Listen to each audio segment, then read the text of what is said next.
What is going on, ladies and gentlemen? It's your boy Rufus. Another episode of the Rufus Rundown. We've been back. Not back. We are back. But we have been gone for quite a bit. And, well, as you can tell, we have quite a different setup going on here. That's because I moved. Not only did I graduate from college, I moved out. So, clearly, a different scene here, and it takes time. And, you know, with the holidays and everything, there was certainly an adjustment period. And, you know, I took that time to, you know, do my finals and move out and take care of business how I had to now be able to restart content at a different rate. You know, really being able to produce content like this is, I think from this situation with everything that I have going on, I think it's going to be perfect. I mean, in terms of scheduling and everything, I mean, now I don't have to have homework to worry about. I have, you know, more of a focus on this because, you know, obviously the goal of this is to eventually be able to do this full-time as much as the rest of the stuff that I'm doing freelance as well, too, throughout all the different schools that I'm working at. So, huge moves were made, and big shout-out to Jake Ashworth, big friend of the show, for helping me get, you know, everything going here, and obviously still browsing about in the world of full-time work, but, you know, for the most part, it's pretty much full-time freelance work at this point, moving forward, and really looking forward to that, more broadcasting and more games in the schedule coming up. I think January we're pretty much dry, but, you know, February and beyond, you know, the schedule is going to continue to pick up more and more, and going to be on the mic even more, and I think all the production work, and as you'll see throughout this episode here, I think also has given me that much more too of a benefit to this and how I've looked at this. So obviously you see the different angle here. We're using the rule of thirds that we've learned throughout school and graduating, and, you know, just a different setup. You have the bed made, looking very professional. I got Duke back there. I got my dog, full-size pillow of my dog. Shout out my girlfriend for getting me that. It was a great birthday gift. But yeah, different backdrop. I'm not sure if I'm going to explore a green screen at all or anything like that, but this is what we got. This is the new Rufus Rundown.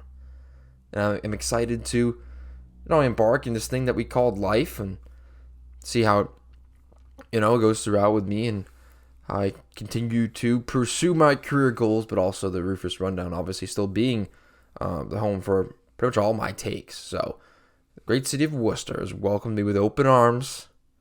I'm ready to get after it.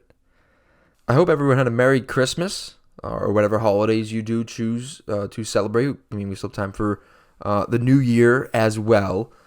New Year's coming around, and this will be really the final show, I believe, before the New Year. So this will be 33 episodes, which is, I think, the most, not even I think, like I know for a fact, that is the most that we've ever had in an individual season. So that's a new record for the show, and it kind of, you know, sets the bar for where we're going to get to, where we want to do at least one a week. I'm going to be lining up some guests, and, you know, I'm going to be featuring on some shows myself, and obviously as I continue to build with the, you know, relationships that I make throughout the field, you're going to see even more guests. So I got a couple already lined up going into the new year, and, you know, it's really only going to be, we really set the foundation. I mean, I've been inconsistent in years with school and everything like that, but I think that everything now moving towards where I am now in life, I've set the bar as to where I can go. And now this is the new foundation where we get 33 episodes. We've had interviews. I've done documentary work now. That these are all things I'm still going to be exploring. So this is the new movement, the new direction, which is why I'm still looking for advertising. If you're looking to advertise the Rufus Rundown and grow with a young up-and-coming podcast, over 600 subscribers on YouTube, a surplus of views on different accounts, please do not hesitate to reach out. If you know anybody, please put them in touch as well. But yes, whatever holidays you do celebrate, I hope you had a good this Christmas time, you know, this holiday time. I hope it was good to you, because it might not have been so good to the Boston Red Sox. Yes, they tweeted out on Twitter, the Boston Red Sox did, it was, you know, Merry Christmas, Red Sox Nation. And it was great. It was great. The responses in the the replies were fantastic. And obviously they had like the little tree set up on second base. I don't have the image like with the tweet here, but I do have, you know, the replies pulled up here. So let's go through them, shall we? I mean, Steve Peralt, shout out Steve Peralt, formerly of, what was the Section 10? I don't know what the Section 10 podcast is now at Carrabba's, but obviously formerly producer there, and I believe he's still producing shows and whatnot. And he said, imagine that tree in a real game, which I think would be the only thing that would actually draw me to watch a Red Sox game at this point, considering the lack of money that they spend. But we're getting there. All I want for Christmas is ownership to put a good product on the field. Well, you're not going to get good. You're going to get okay. Just okay enough to make you believe that they actually care about winning, but they really don't. That tree in the middle of the field would be something ownership spends money on instead of spending it on free agents. True story. All I want for Christmas is for John Henry to sell the team. You know, for a long time, I defended Red Sox ownership, and I defended Fenway Sports Group overall, especially as a Liverpool fan too, saying, you know, they're renovating the training, you know, area. They're renovating Anfield. As you know, from a Liverpool perspective, they've won 4 World Series with the Red Sox. Like, how are we going to complain? But now that I'm looking at it from this perspective of they are just maximizing profits here. It's not winning, because winning already got them enough of what they've made. So now instead of selling the team, now it's just passive income the more the teams that they build up. And there's a bottom line where they're not going to spend more. And with these, it's just a cheap mindset to make them more money. Winning is not their goal. Making money is their goal. Now, you should be able to win and make money. Winning should make you money. That's how it is. I mean, I don't know how the Dodgers are going to do it. I don't know how you're going to actually make profit on top of what they just spent. But we'll see how that process works. I'm not saying we have to spend money like that. I'm not saying the Red Sox, as a Red Sox fan, that they have to spend money like that. But just how marginally less that they have spent. It's gross. You cannot charge like $15 for a beer. The prices they do for tickets, and the TV packages, and the parking, and however expensive everything is. I believe it was number 1 or number 2 last year. It was certainly in the top 5. Were like most expensive fan experiences in professional baseball last year. For what they're putting into the payroll, who they haven't paid, guys like Mookie Betts. They didn't trade for Juan Soto. Yamamoto went and signed with the Dodgers, which was a crazy contract, and we'll get to that. That's next up. That's the next talking point. But you know, obviously, Ohtani was untouchable, considering the money that they paid him. But winning is clearly not the goal for them. And I'm totally with John Henry selling the team, selling Liverpool as well.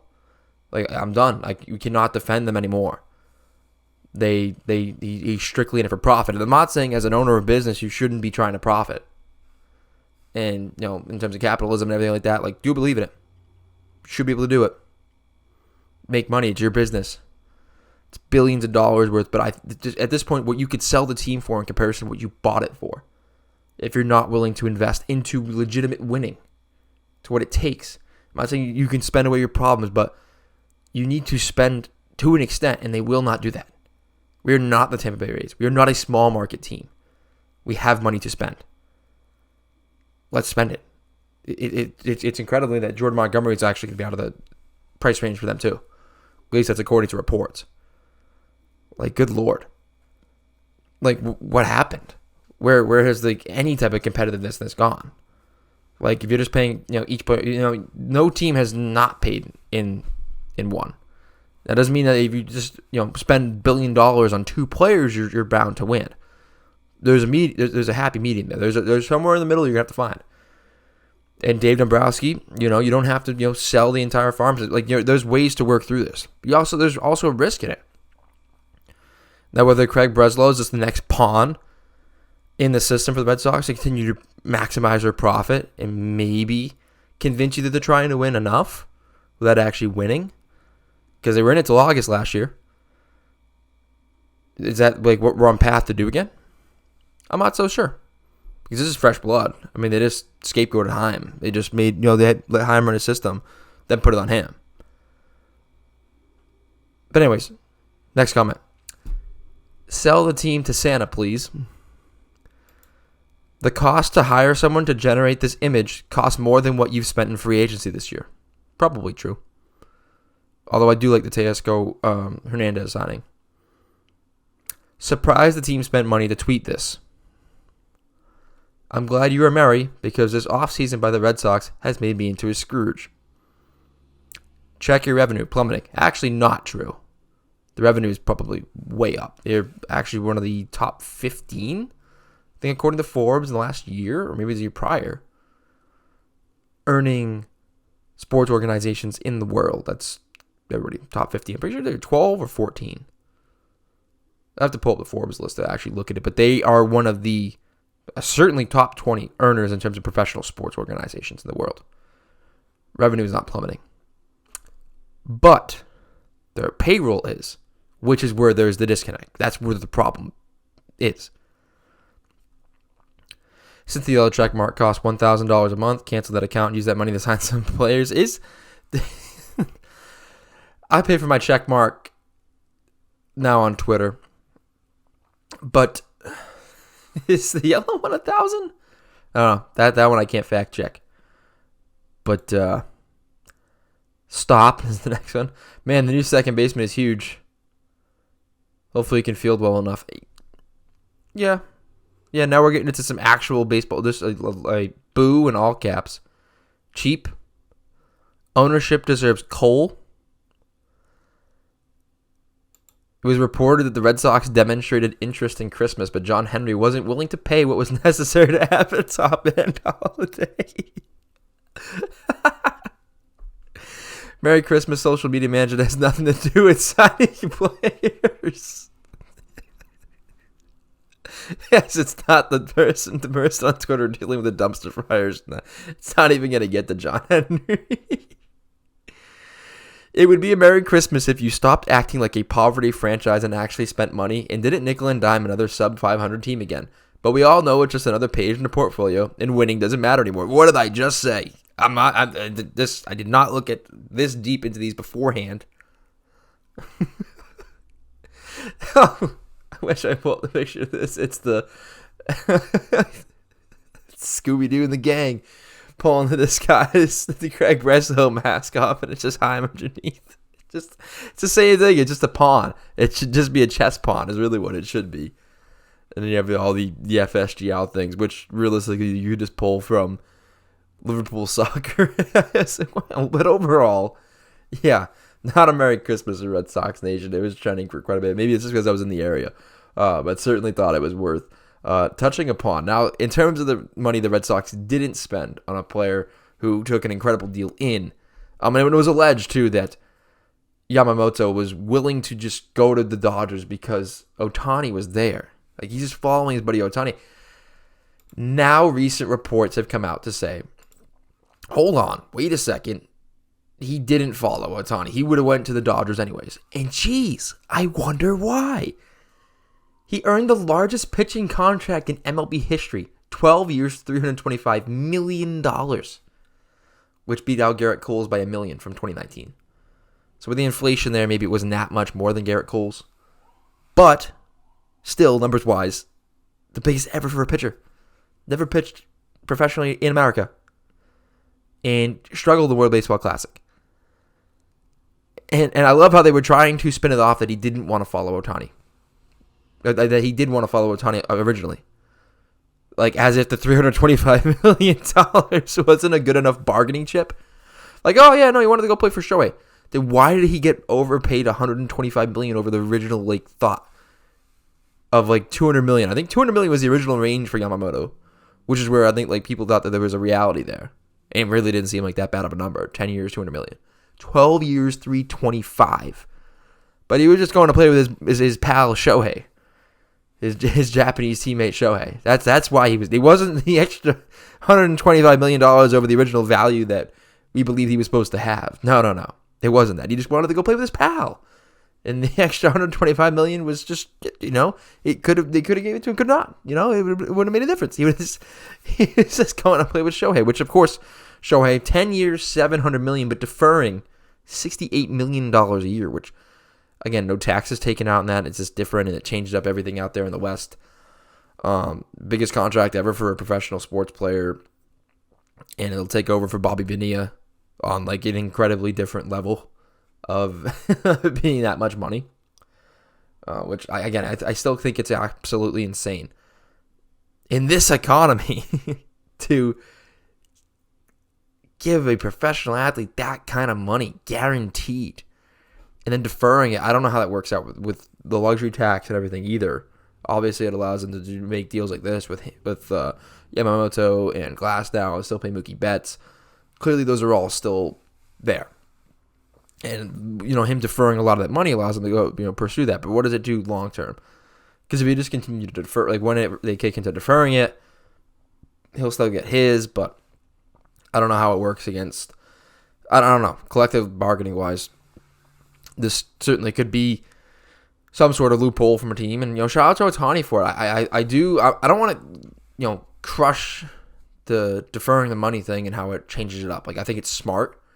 And I think it's smart on both ends. Like, Ohtani genuinely cares about his legacy. He genuinely cares about winning. And I don't think we see that in a lot of players anymore. They would just take the paycheck and go, like take the all the money up front. For him to defer that much, I mean, of course, he's probably making a ton in terms of ad revenue and everything like from overseas and being the biggest name in terms of being a Japanese athlete, like all of the above. Like I'm sure he's still making more than enough outside of the baseball contract, but to make that type of sacrifice, like on the surface, numbers wise, is commendable. Like, I'm not saying I want to see the Dodgers win or anything, nor will they, or at least, because Dave Roberts, hasn't really proven himself. It's a lot of money on that roster out there. Geez, probably close to $2 billion in payroll with a guy who really hasn't proven that he can, lead a team to the promised land. But, and of course, Ohtani's not even pitching for the first year, and who knows when he's going to be able to get back on the mound. But again, I do admire the fact that Ohtani was willing to take, take a pay cut because he's still going to get paid it, but to defer that money. And I guess he's taking pay cuts for the meantime, right? So, yeah, I do admire that and the fact that Ohtani does care about his legacy. He does care about winning, so much so that he would defer that much money. I do find that to be impressive. Next up, we have, it's so much fun. It's so much fun. The 2-28 Detroit Pistons lost their 27th game in a row. It's the NBA single season record. And in terms of like losing streaks overall between seasons, it was the Trust the Process 76ers that lost 28 in a row between 2014-2015 and 2015-2016. So they have the single season record now with 27 in the single season. They were 2-1 at one point this year. Insane. But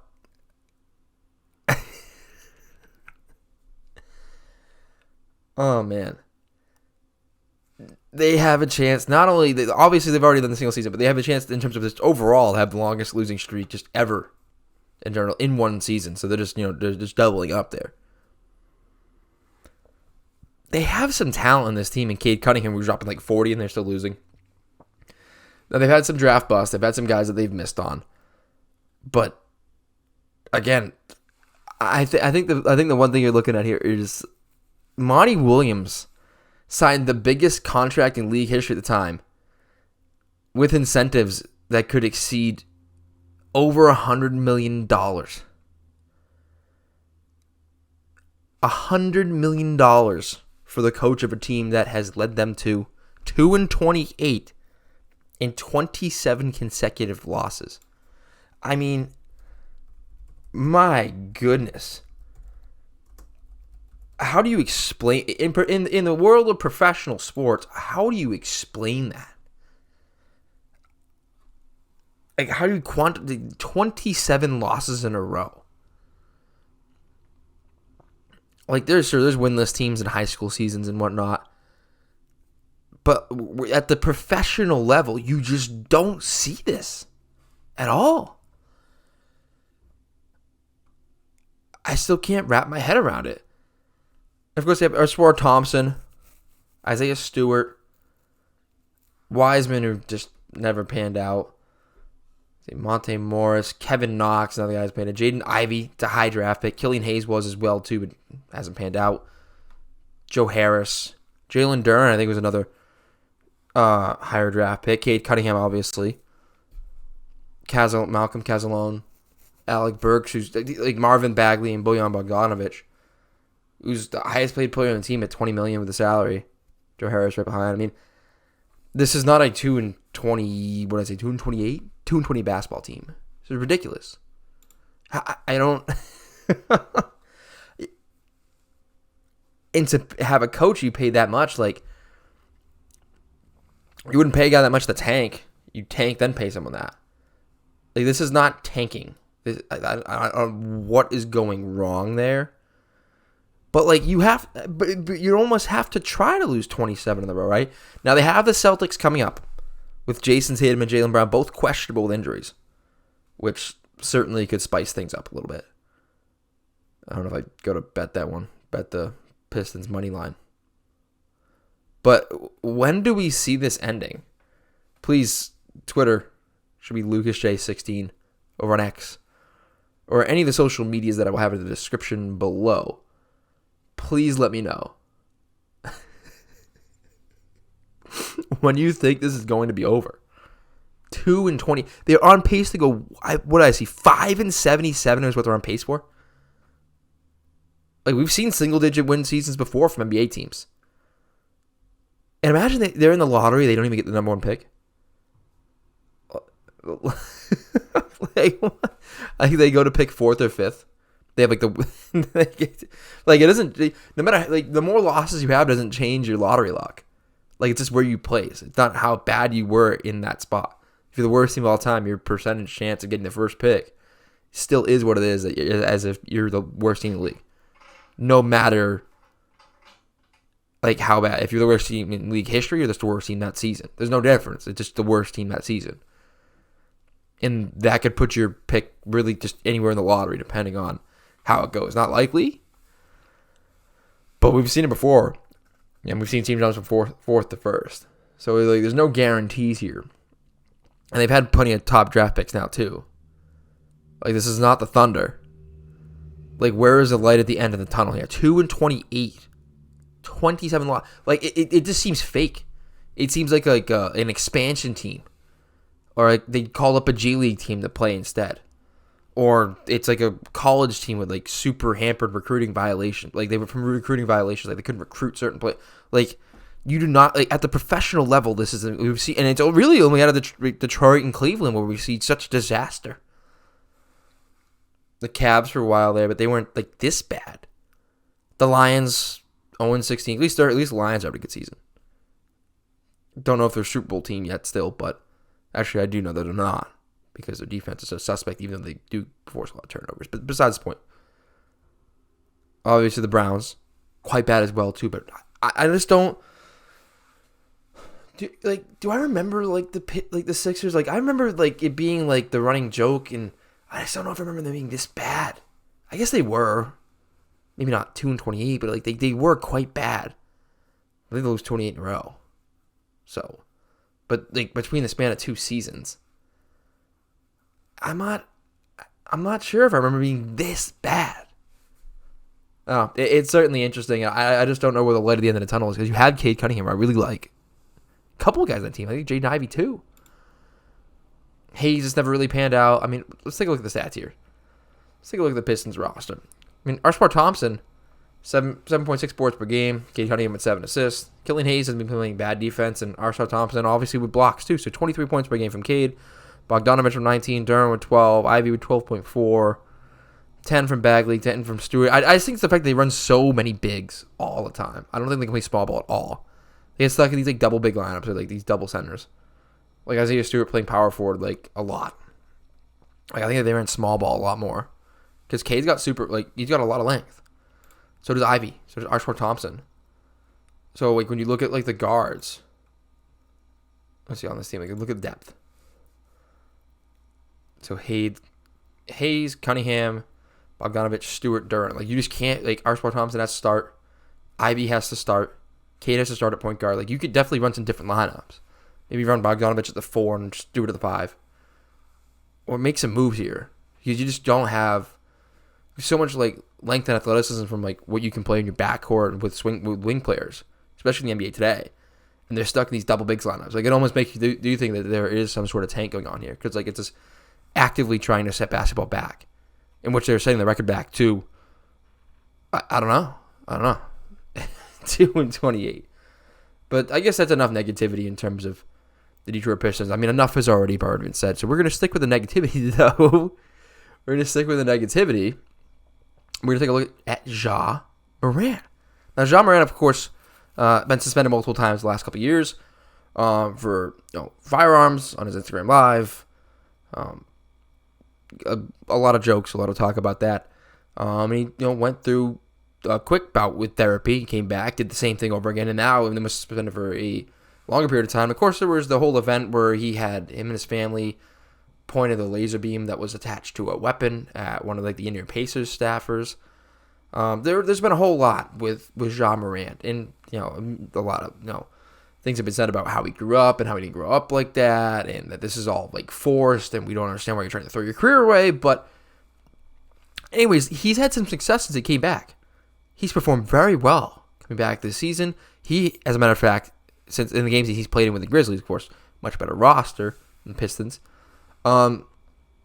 Just alone, after coming back from a 25-game suspension, has more wins than the Pistons. They've played 30 games so far. Yes. But he also had a dunk last night and celebrated. So, hold on. Wait 1 second. 1 second here while we take a look at this play from Ja Morant.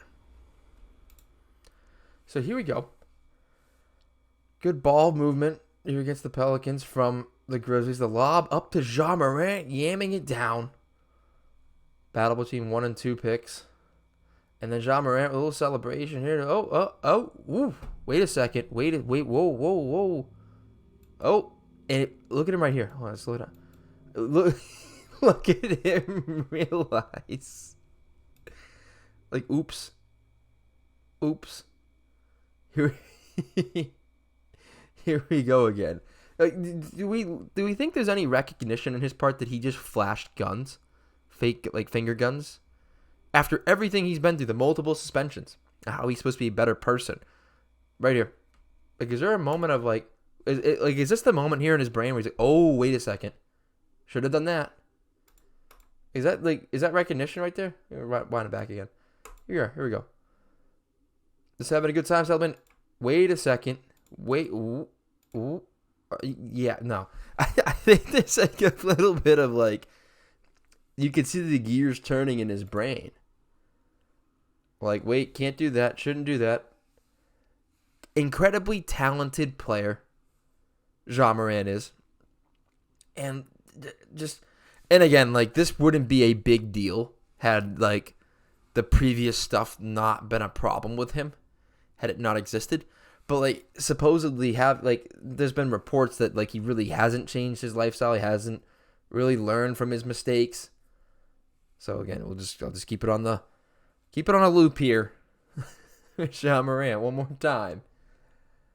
With the finger gun celebration. Again, I don't think anybody's going to pay, a particular amount of attention to this if it was somebody else, or, if we didn't have the past history here, and it was Gilbert Arenas maybe back then, we would have paid attention. But, again, do we not realize what we have in our life, in our career, in our Ja Morant? Do we not understand what you're, actively, throwing away in terms of your reputation? You can be a role model, a superstar player.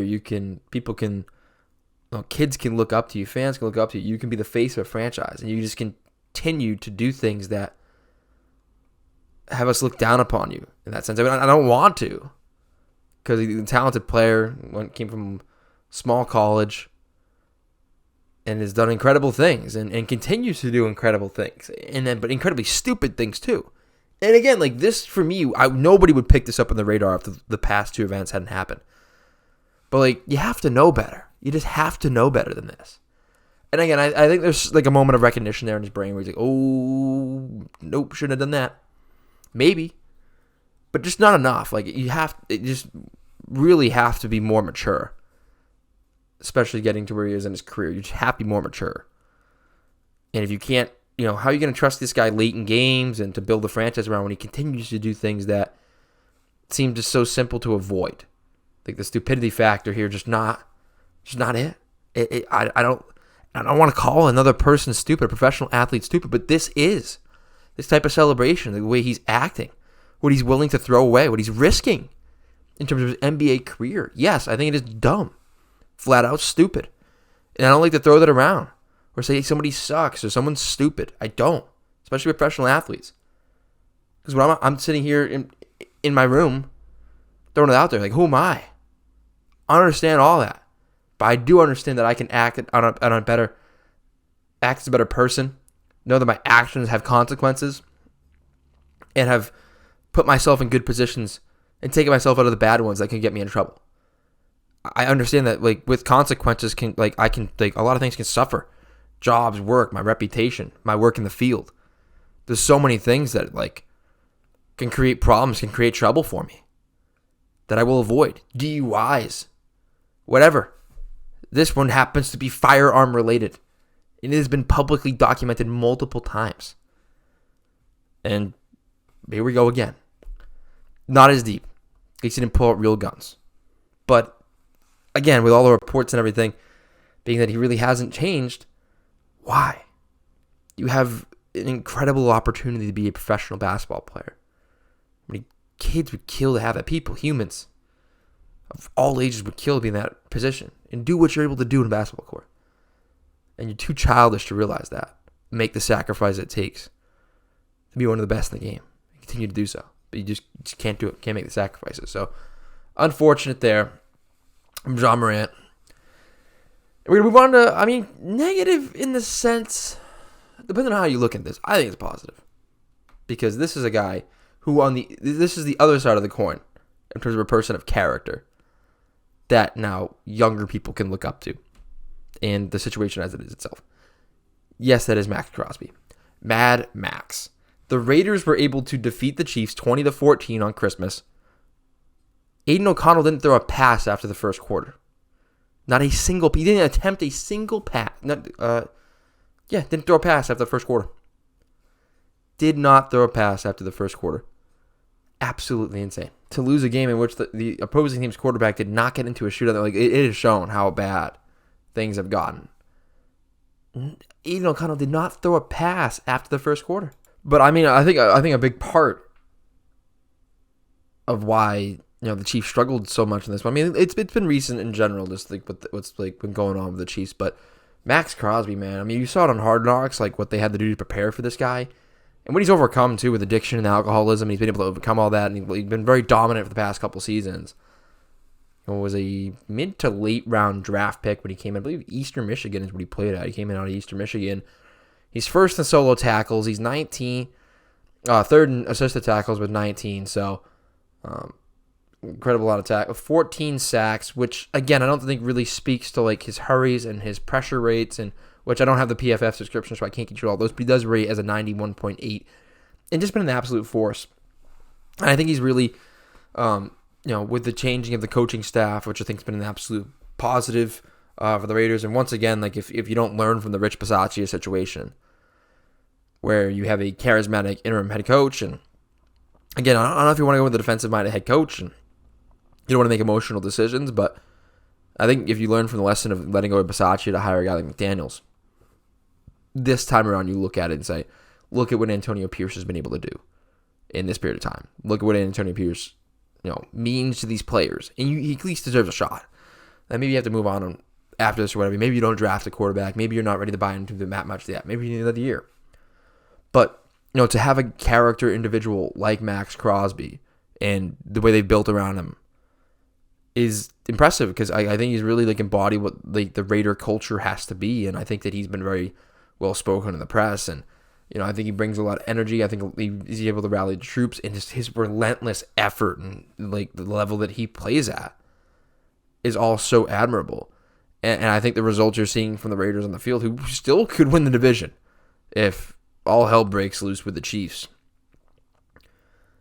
But, just look at what they're able to overcome and all the adversity that's been thrown at him more specifically, and he's been through it all, and he continues to perform not just well, not just great, but like he gets better. I think he's continuing to improve his play. Maybe not statistically, but I think overall, just when you just watch this guy play and the attention that he garners, because it's a lot of Kuntz to really pick up his play. I think a lot of other defensive players have, like, truthfully really improved for the Raiders because of the attention that Max Crosby draws. And I think that he absolutely deserves a round of applause for what he's been able to do. And I think while we're on the same subject of this, I think the NFL product has been ugly this year. We're talking about the Chiefs allowing a guy not to throw a pass for 3 quarters. And they still lose. And this is like your Super Bowl favorite coming into the year. And Patrick Mahomes, Travis Kelce, Taylor Swift's up there watching, and Andy Reid offense. And again, this has been an ugly, I think it's been an ugly year for the NFL. I just think like teams like the Ravens losing to the Browns, and the Niners losing to the Browns, and then the Niners losing to the Ravens like that, and the Dolphins finally beating a team with a winning record, but the Cowboys losing to the Bills, who are still on the outside looking in or trying to sneak into the playoffs, and they were supposed to win the AFC East, but they're losing games to. Did they lose to the Giants? You know what I'm saying? Like they definitely lost to the Patriots, who have been terrible, but then the Patriots beat the Broncos. So like it's just been, again, I think it's actually brought viewership up. I just don't think it's been as entertaining. I think the football has been ugly. I think it's been gross at times. I don't think it's been a true good product on the field. I think when you look at the records and the competitiveness of things, I think it's great. But I don't think in terms of like an entertainment value, in terms of like watchability, that this has been a good product for the NFL. And I think it's been a problem with the last couple of years. I think it's kind of been trending down with how things are going. I don't know if that's rule changes. I don't know if that's a talent thing. I don't know if it's a combination of both. But let's take a look now. Like, again, this is just like how like the dominant force that football is in terms of like the media, in terms of viewership, and the respect it demands. Yet still, as ugly as I say it's been, and I think a lot of people will agree with me with that, NFL and NBA viewership numbers from the Christmas games. NFL, Raiders Chiefs, 29.17 million. Giants Eagles, 29.02 million. Ravens 49ers, which should have done better than the other two. It's actually the best, even the best game. I don't know. The Raiders won, ugly as it was. I mean, they were all entertaining in their own way. 27.23 the Ravens 49ers. Let's take a look at the NBA. Time frames are kind of different, but really the same. And I like NBA basketball Christmas. I really didn't watch NBA basketball this Christmas. Maybe it's also because I bet on some of the games too. A little more, pull there. And I love the NBA. I do. I've been watching it. We talked about it today in this podcast. We're going to continue to talk about it more as the season progresses. Bucks, Knicks, 2.5 million. Warriors, Nuggets, 4.1 million. Celtics, Lakers, 5 million. And that's like cream of the crop. Top NBA. Celtics, Lakers, rivalry. 76ers, Heat, 1.3 million. And that's understandable because I believe Embiid and Butler were out. Shocking. Well, on the Embiid side. Mavericks, Suns, 1.5 million. Like, just the utter dominance there. And like it's like NBA tradition is Christmas. At least from like most of my time, like the NFL is slowly, I don't know if it ever was before, but worked its way back like into Christmas and worked its way into Christmas. But like it's always been like an NBA holiday. Like to me at least. Like that's as I've been growing up. I can always remember the NBA commercials with the jingle bells and players hitting shots. Also, Christmas in Hollis.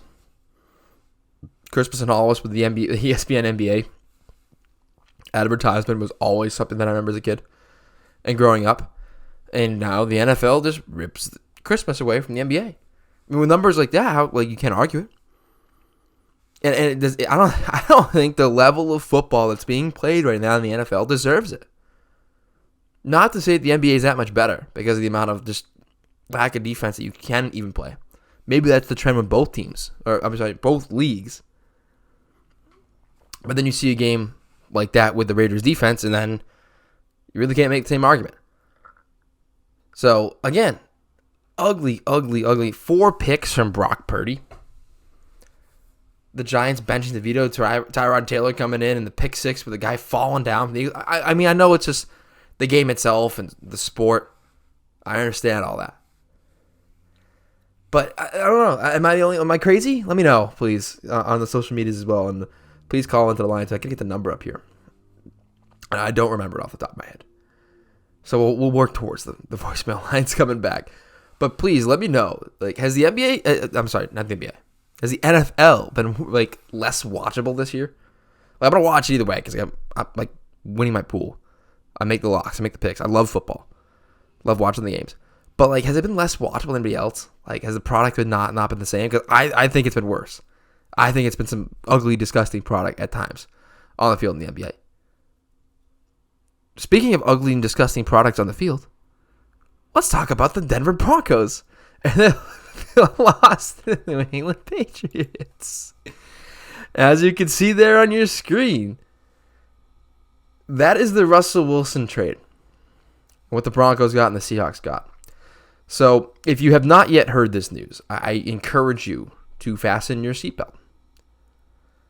Reports, well, first of all, it was said that he's going to be benched because, if he gets hurt and can't pass a physical in March, he's going to be guaranteed an additional $37 million. He's already in the hook for next year, but then like an additional year is guaranteed if he can't pass the physical. So Ian Rappaport, said that they're benching Russell Wilson for the final 2 games of the regular season. Jarrett Stidham will make his first start for the Broncos. This is very similar to the Derek Carr situation of last year. They'll be playing the Chargers. Tom Pelissero said that Wilson will, he'll dress, but as the backup. And, of course, the key reason is financially. He has a $37 million injury guarantee for 2025 that becomes fully guaranteed in March. Sitting the QB the final 2 weeks to ensure he doesn't suffer a catastrophic injury provides the Broncos financial flexibility if Sean Payton and company decide to move on from the 35-year-old quarterback in the year 2024. It's not a done deal, but the late season benching is a strong indicator that Denver will end Wilson's ride with the Broncos after 2 seasons.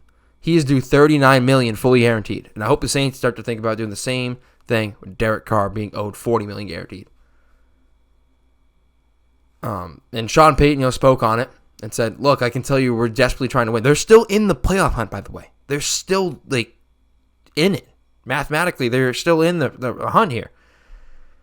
And he told team website, "Sure, in our game today, there are economics and all those other things, but the number one push behind this, and it's a decision I'm making, is to get a spark offensively."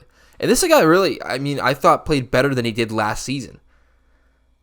Maybe not to the level of his contract by any means, and I guess that's why the decision, why this is being made. But again, he's going to be cut. That's what the general consensus is, that he's going to be cut, and they're going to eat the $39 million that he's going to be guaranteed next season. And whether it be Jarrett Stidham they go with or go with somebody else, like some of these QB contracts are bad. And then you look at the trade. They traded away Russell Wilson and Uwazurike, and the Seahawks got Drew Lock, who by the way won them a game this year, covering for Geno Smith, big comeback fashion over the Eagles. Noah Fant's been a solid target for them. Shelby Harris, I'm not too sure. Charles Cross, starting tackle. Not sure he's been injured since. And obviously Devin Witherspoon up there as well too. And Derek Hall, I think's been in the back. Not sure. Either way, still a lot of legit draft picks that are players that are rostered. And you can and they're still trying to win. And this is something that Sean Payton has hinted at for most of the season. And Stidham's a guy that, if Payton's working with him, hey, let's see what happens. Because last year he came right in and threw for over 300 yards, lit up the 49ers. So, I don't know. Again, I think this is, just product of the league and the ugliness overall. And I remember when Payton came in and said it was the worst coaching job in history, then kind of retracted that, and then they started off slow and started coming back, and it looked like kind of Russell Wilson was redeeming himself. But then to fall back down like this, to lose to the Patriots like they did, and there's some moments in the red zones there again where and they were a terrible red zone offense last year, and I blamed it on Nathaniel Hackett and his offensive staff. And again, I think that offensively the red zone again too, where first play fumble by the Patriots, you need to get 7 up there, they don't. I think that's just been kind of like the Russell Wilson ride in Denver with Broncos country, is that he just is not, in terms of efficiency, in terms of effectiveness. Again, the stats may tell you one thing, but I can tell you right now that in terms of red zone, is that killer instinct, that dangerous type mentality. I don't feel that same electricity that he had before, and definitely not worth that contract. And it wasn't Sean Payton that signed to that, and obviously a big part of the deal. They were moving on from it. It's a huge chunk to eat for a team trying to compete. Clearly, they still want to compete. So we'll see. I mean, the defense wasn't the same this year. We'll see if it's just a complete rebuild. I mean, I wouldn't have expected Sean Payton to be going into a complete rebuild. And again, this is tough too, because I think he really wanted the Chargers job, and they just weren't willing to give it to Staley then. And now looking at it, where he could have coached Herbert, I think that's what he really wanted. God, I'd love him back in New Orleans. But no, I wouldn't touch that job with a 10-foot pole going back to New Orleans. But that's besides the point. The Russell Wilson situation is clearly just no bueno. Look at what they gave up for Russell Wilson. And then the money on top of that. Like $150 million they're going to pay this guy just to not... Right? I mean, because what was it guaranteed the first year? You know, so it's incredible to me.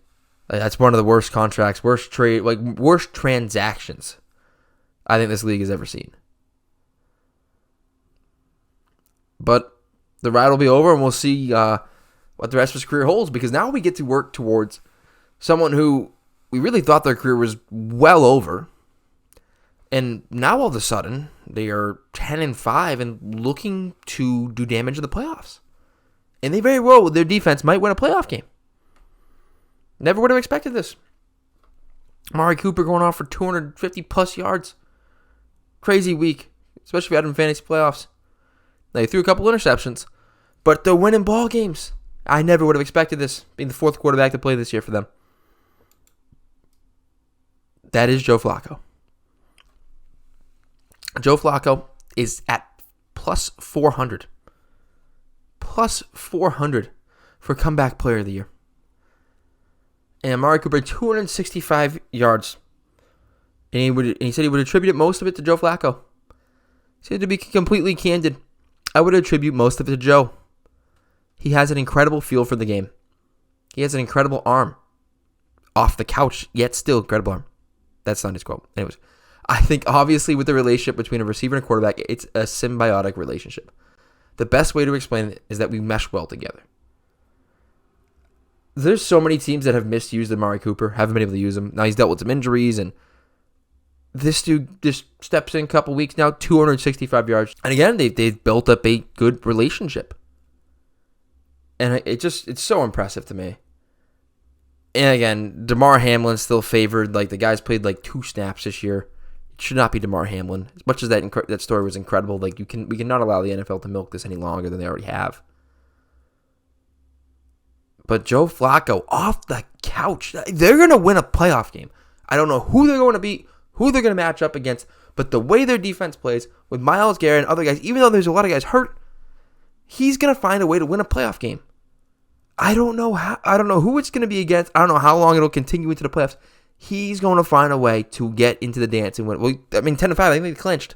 They will. He's going to win a playoff game. Joe Flacco is going to win a playoff game in the year 2020. Well, it'll be 2024 by then. Insane. And at this point, I mean, obviously still some weeks to go. I mean, I wouldn't give it to Damar Hamlin. It has to be him, right? If it continues at this rate. So they go 12-5. How do you not give it to this guy? Even though he only stepped in, week 13? The story's incredible. And again, this is maybe we re-enter is the Joe Flacco elite conversation. Maybe we just go back to that. But no, seriously, I think it's a really cool story, and I think this Browns team is going to find a way to really mess up somebody's season as a wild card team. Don't know who they'll match up against, who it'll be, but look out. And it's not going to be because of Joe Flacco, but I mean, like, it won't be good. I mean, he's going to have to do something, and he's certainly done enough. They feel comfortable letting him sling the rock. They spent all this money on Deshaun Watson. You tell me Baker Mayfield couldn't have done what Joe Flacco did here for less of the money? Man. They messed that up. But anyways, and I think that Stefanski deserves a lot of credit too. I think with a lot of these backup quarterbacks coming in and winning, I think coaches deserve a lot more credit than they've been getting. Because we crush the bad coaches, right? We get all over the coaches that struggle. But when it comes to like good coaches and coaches that are winning with backups like Stefanski, Shane Steichen, in his first year as a head coach, by the way, like, deserve way more credit. I mean, you credit these guys too. But overall, like preparation, general manager, bringing in the right people, like it's impressive. We need to as much as we're going to crush people for doing bad things and not succeeding, we need to have a conversation about the coaches, the general managers, and the people that put these people in these positions to succeed. Because I don't want to say negative all the time. And I'll say that for the next episode to actually talk about some of the coaches and coach of the year candidates and coaches that have overcome a lot of adversity this season. So as much as we're going to crush people in the negative, like Brian Dabble, like doing what he did with Tommy DeVito and then being able to have the nuts to bench him and bring back Tyrod Taylor, and Tyrod Taylor going a crazy performance, not enough. You know, some of these teams did it themselves with bad contracts, bad picks to the quarterbacks, but then again, being able to respond to that and get a guy like Joe Flacco and still be able to create success. Overall, I still think is worth noting. And these coaches deserve more credit for it. And speaking of coaches who deserve more credit, as you've seen on Hard Knocks, the type of guy that Mike McDaniel is, the accountability that he took, I don't have that clip for you here, but how he would go, how he basically, during that comeback, the comeback win for the Titans over that dramatic loss, that crushing loss, and then responding, crushing loss to the Titans, and then responding the next week by blowing out the Jets, the Miami Dolphins, and now having beat their first team with a winning record and clinching a playoff spot. You see, they were able to overcome so much. You see how Mike McDaniel just goes from such a bro to making you want to run through a brick wall. I think it's such a unique personality that Mike McDaniel has. It's such a unique personality that Mike McDaniel has. Here we go here. You can hear it in the background, the other clip here.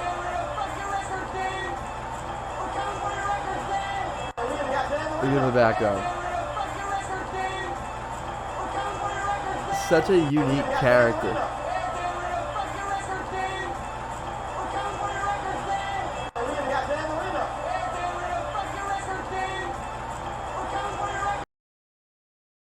Such a unique character Mike McDaniel is. But like I said, to be able to overcome what they did in that span of time, and for him to have the accountability to come out and say, hey guys, I messed up. I called some bad plays. And to put Tua in such a good position as where he has Tyreek Hill, dealing with injuries at times. Jalen Waddle now dealing with an injury. Like, again, they were really, a lot of people calling them frauds. And again, still beating the Cowboys. I'm not sure how high that ranks in terms of like the big win, rankings there, because I don't know how legit the Cowboys are. But they are a team with a winning record that was number 2 in the NFC at the time, and the Dolphins are number 2 in the AFC. And it is they'll have the Ravens test coming up too. And Tua dealing with an injury as well. We'll see. But I love the accountability by Mike McDaniel when he stood in front of the team and said, I called some bad plays. Here they are. And, being able to hold yourself to that standard and being able to rally the guys like he does. And I think he just gets it. I think players love being around him. He brings off a lot of energy. And sometimes he might seem strange in those interviews, and you wonder, but man, there's times I'm watching Hard Knocks and I'm like, yeah, this dude's funny. He's goofy. The next I'm ready to run through a brick wall. So shout out to Mike McDaniel, man. He's one of those coaches that I think deserve way more credit. And we'll get into it more next week on the next episode of the Roofers Rundown about even some more of the coaches that deserve bigger praise. But that's all the time we have today on this episode. Please continue to check out Lucas's locks over on the RufusRundown.com. All that's linked below, as well as my social medias, LucasJ16 and at Rufus Rundown, at LucasJ16 on X, newly verified LucasJ16.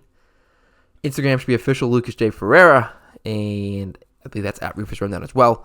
TikTok is at the Rufus Rundown. I'm trying to think of any other. LinkedIn, all that good stuff also down below as well, too. Because as you know, your boy's still looking for a full-time job in the field. If you know anybody, please let me know and let them know that I can help them. And again, too, if you're looking to advertise at the Rufus Rundown, we're still look at all this space here. Look at all the space on the screen. So much space on the screen to take advantage of. I would love to get in touch with people that want to grow with a young business, a young self-employed business owner. Again, I can show you the statistics and the views and the watch hour views it is worth looking into. And I'm not asking for a lot, but I do want to grow with some businesses, and I would appreciate it if you guys would reach out or put me in touch with some people that would like to advertise the Reverse Rundown, and all that information below, as well as the email to reach out to for that is down there as well. But you can reach out to me on social media for that as well. But appreciate you all for tuning in. The first episode from the new house, the new place of living, officially in the books. It's your boy Rufus. Signing off.